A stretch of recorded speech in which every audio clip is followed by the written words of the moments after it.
Hello. What I wanted to talk to you about today is differentiating fluency, stuttering, and some of the characteristics from the onset of stuttering. So this lecture is going to include not only your chapter from Manning and DeLallo, but also chapters 1 and 2 of your Reardon Reeves and Horace School Age Stuttering workbook. At the end of this lecture, this is what I hope you're going to be able to do. To define aspects of communication, fluency, stuttering, to describe the multidimensional domains of the stuttering syndrome, to differentiate or define and appropriately use specific terminology related to stuttering, to describe characteristics and epigenetic factors related to stuttering, and describe the differences between stuttering-like disfluencies and normal non-fluencies. So, fluency. Your Manning and DeLallo book and the content presented in the Moodle book as well present aspects of fluency as continuity, rate, duration, co-articulation, or smoothness, and then also an effort domain. Know what these refer to. Know some of the benchmarks to refer back to when you're doing your comparison. It's also helpful to know when we apply this idea of fluency that we should be focusing on communication, not solely fluency. One problem with setting up unrealistic comparisons or goals, so fluency at all costs, 100% fluency, is that it has negative effect on the children.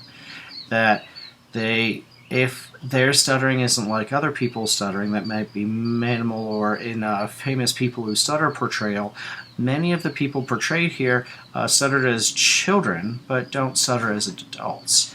Now, if you go onto the Stuttering Foundation's website, that first link there, you're going to see a listing of a number of other people who say they currently do stutter and who you might see some articles about it, but you might not see them openly discuss stuttering. And think about what message that might be sending to the children who stutter. So when you're forming this vicarious association to gain self-efficacy within the child, think about why you're trying to portray it, how you can portray it, and focus on not only the person's prestige, but their openness with communicating about stuttering and the challenges that they've had to overcome too. The Stuttering homepage presents probably the most comprehensive list of people who stutter across history, so that's a great resource. The National Stuttering Association, that last link there, has started to do something very cool. It's a We Stutter in the Workplace movement. So they have quite a few of their members with different professions talk about their experiences stuttering in the workplace. If you go to that link, you'll also see other resources for SLPs, clients who stutter, for advocating in the workplace, educating others in the workplace.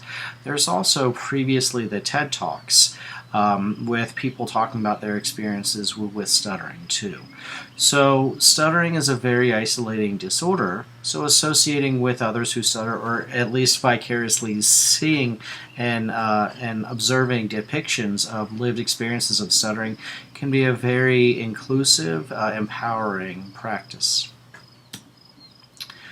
One of the studies I love that just, I think, encapsulates or captures perfectly the way communication and socialization can change our perception is the Baja et al. 2005 study. So in this study, the researchers conducted qualitative interviews with 23 children who stutter and 23 of their fluent counterparts for what makes a good and bad communicator, with the overall auspice of fluency being an idea, or communication effectiveness more so than fluency. Children who stutter had a one-dimensional, unidimensional criteria of verbal speech fluency. Typically, fluent peers had up to 7 different criteria, multidimensional criteria that included both verbal and nonverbal elements for communication effectiveness. So, how do we help our clients get that perspective of communication occurs across a number of modalities, and there's a number of factors that contribute to communication effectiveness? So that brings me to stuttering specifically. How do you define stuttering? How would you justify it? Are you consistent in your definition or not? These are all things to think through. I did include the World Health Organization International Classification of Functioning Disability, etc. Image on there as a maybe guide for you, but specifically when we think of overt stuttering or stuttering's severity, the Stuttering Severity Instrument 4th edition looks at frequency of stuttering by percent stuttered syllables, looks at the average duration of the longest 3 stuttered episodes across speaking situations, so across monologue, across reading are the 2 most common, but there's an optional third that could be conversation or something. Would not recommend telephone calls, etc., even though, or generalization, even though that might be the most accurate portrayal of stuttering severity, until the client's ready to go there and until you as the clinician have modeled those experiences. So think to yourself, overt stuttering, is it frequency? Is that percent stuttered syllables? Is it stuttered words? Is it time interval measures, where you take chunks of 5 seconds of time and say categorically, was there stuttering or not? So there's a number of different methods that you can do this, but what do you think influences it? As speech-language pathologists, we aren't always concerned with decreasing stuttering frequency. Sometimes people who avoid a tremendous amount or are covert, we might work to increase their openness and acceptance of stuttering. So we might see an increase in the stuttering frequency. Similarly, techniques used for stuttering are all altered forms of controlled stuttering.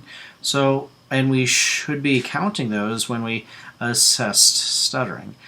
Just because it's a controlled moment and it's what they're taught to do, that's still stuttering. So we want to see reductions in stuttering severity, in struggle behaviors, and avoidance behaviors, in secondary or concomitant stuttering behaviors, in average duration.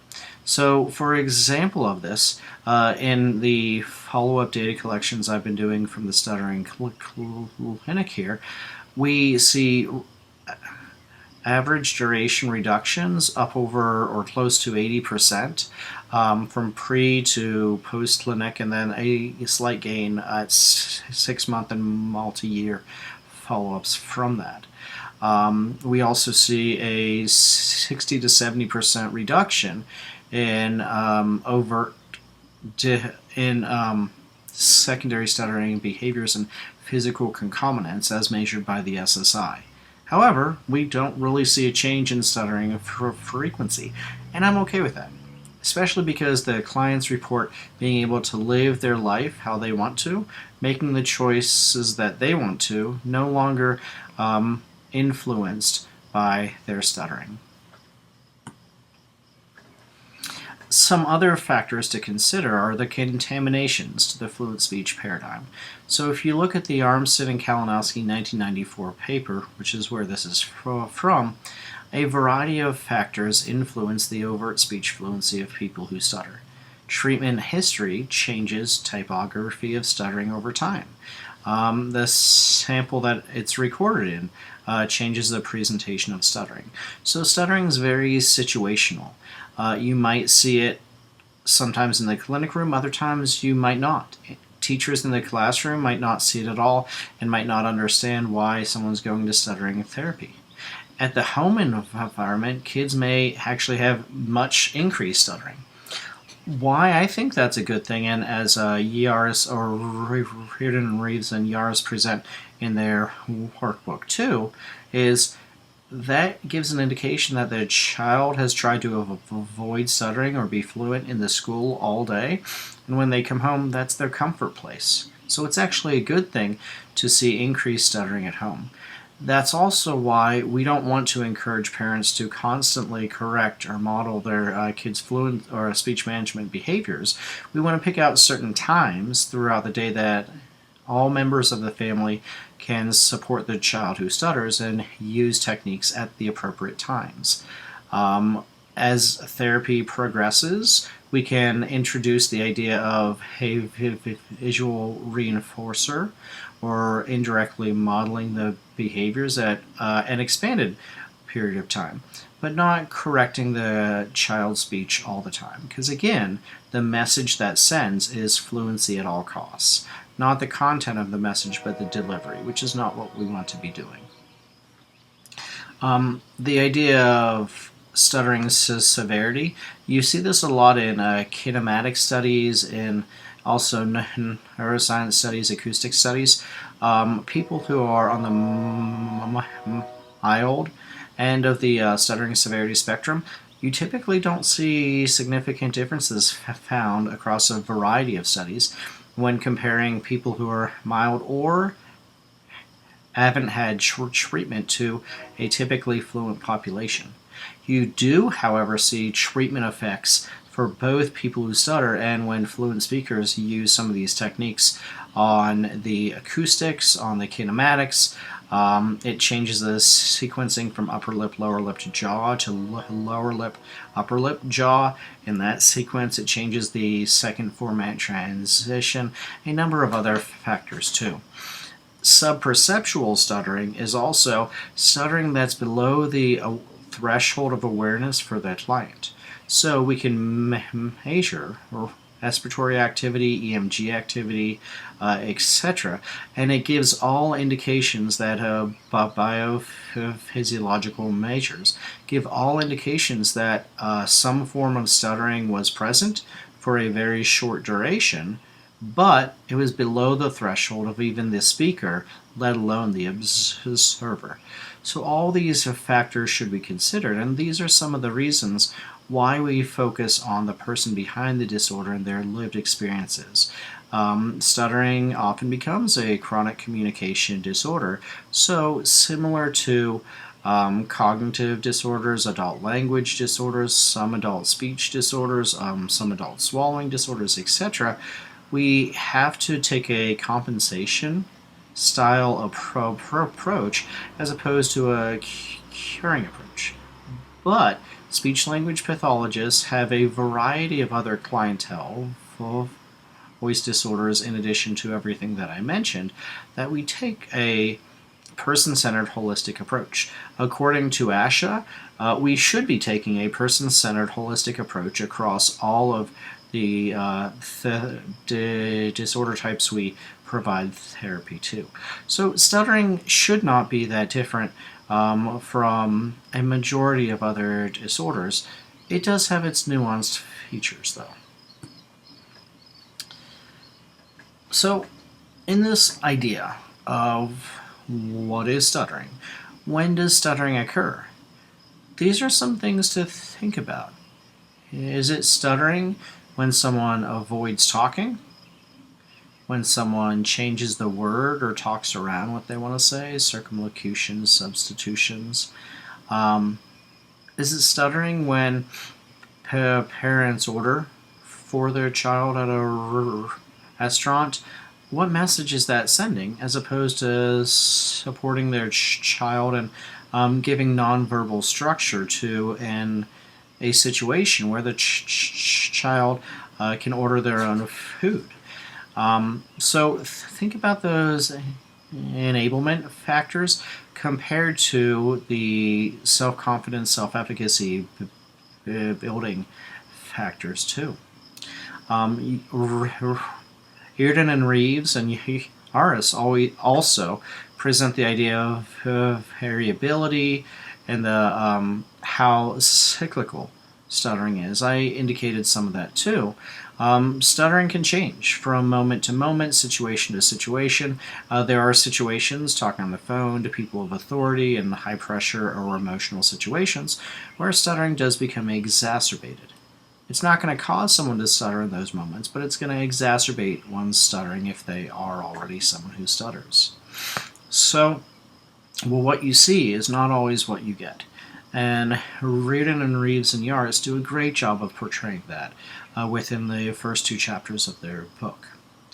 They also present a good coverage of myths and truths within the field of stuttering, preconceptions, beliefs that might not actually be true.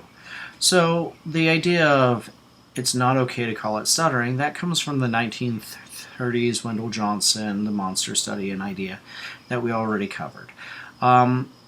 When kids know proper terminologies, it's easier to be on the same page and know what you're talking about. If you talk around an issue or aren't clear about it or are afraid to talk about it, it causes ambiguity, distress, unease. An example of this is when my niece was 3 or 4 at the time. We were playing a game of Uno, and my niece told my mom, her grandma, to stop being so hyperbolic. She was 3 or 4 at the time. So that's because those are the types of terms that my brother and his wife use, and that's what she's developed. So stuttering is not a bad topic. It doesn't need to be a taboo topic. It shouldn't. We should talk about types of stuttering, about experiences of stuttering.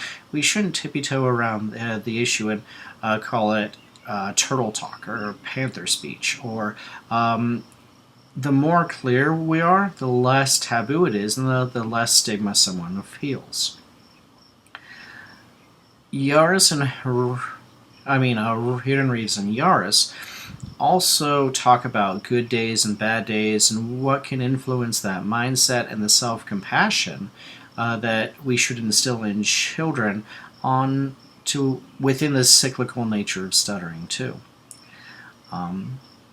So as far as the classroom example is concerned, the Reardon Reeves Yaris workbook has a lot of great resources throughout the appendices. For example, Form 3G is checking in with teachers, and it gives you phrasing and ways to check in with teachers about the child stuttering in the classroom or about the child's interaction.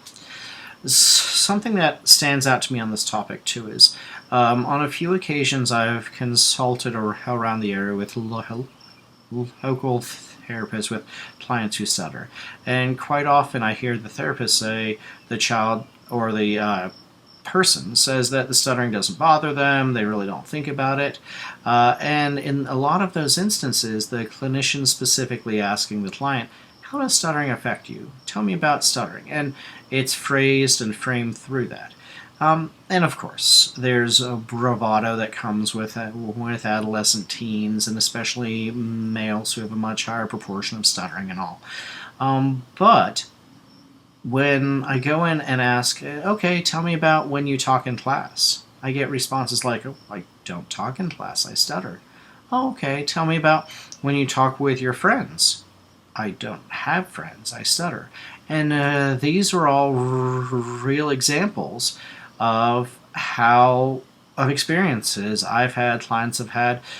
So when we assess stuttering, we should be looking at overall communication, not just stuttering. And if you have the client describe situations where they should be talking or can be talking, that gives you more insight into the effect that stuttering might have on them.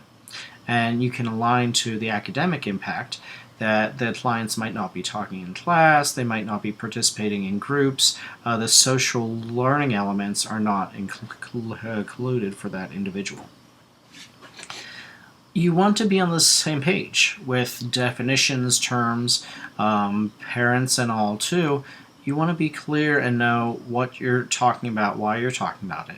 I personally am not a fan of the term stutterer, as we had mentioned before, from a sociological, historical perspective, and experiences of the client feeling less than human and being subhumanized from those terms used at them. However, for some people, it's a empowering term. So a good default mode is to use person-first language, but then to explore those topics with the client. Much more often than not, parents are accurate. They know what they're talking about. We might need to clarify experiences. We do want the parents and caregivers to bring in recordings within the stuttering being portrayed in the home environment because of the situational variability of it. And we want to talk to the parents and the client about stuttering. I've met many people in their 20s and even early 30s who didn't know what they had was stuttering. And think of the shame and isolation and everything that comes along with that, having lived your life, knowing something's going on, feeling something's going on, but no one talking about it, not knowing what it actually is. So there's a catharsis that comes along with clarifying that. There's much research into are there subtyping, are there subpopulations, quantification, but within all of this, know that there's the client behind the disorder, and because there's such a variability and uniqueness, that we're likely not able to find every specific example clearly portrayed in the literature. That's the reason that this course takes a approach of trying to solidify a solid foundation for you and training you on critical thinking, deeper thinking, and the ability to find research and extrapolate and apply those ideas in your clinical settings. Getting into the textures, recent articles on the speaker's perspective of stuttering. The Texture in Yara's 2019A article, that has people who stutter actually define stuttering. And the majority is the loss of sense of control, sensation of being stuck. There's pragmatic control, affective emotional reactions, behavioral reactions, overt, covert features, physical tension, struggle, cognitive reactions, an identity, sense of self, self-esteem, anticipation, functional limitations in the real world, impact experience from stuttering, and the listener reactions to their stuttering too. So we see multidimensional criteria mainly focused on the experience of stuttering and the interpersonal communication. So that's where most of our focus should be. Overt stuttering, being that top 10% of the iceberg, has a ways to manage and change behaviors, but it's really the speaker's experience with it and perspective of it that should be the guiding light to our therapy. In Textures and Yaris's 2018 publication, they looked at the experience of stuttering, and that went from the sub-themes and themes of the anticipation of stuttering, action response, non-action, loss of control, the physical aspects, pragmatic aspects, the variability associated with it, physical, emotional, cognitive experiences. So again, it gives us this more holistic portrayal of what this experience of stuttering is and what factors contribute to activation and inhibition within the experience too. The Texture et al. 2018 publication looked at comparing speaker and observer perceptions of physical tension during stuttering.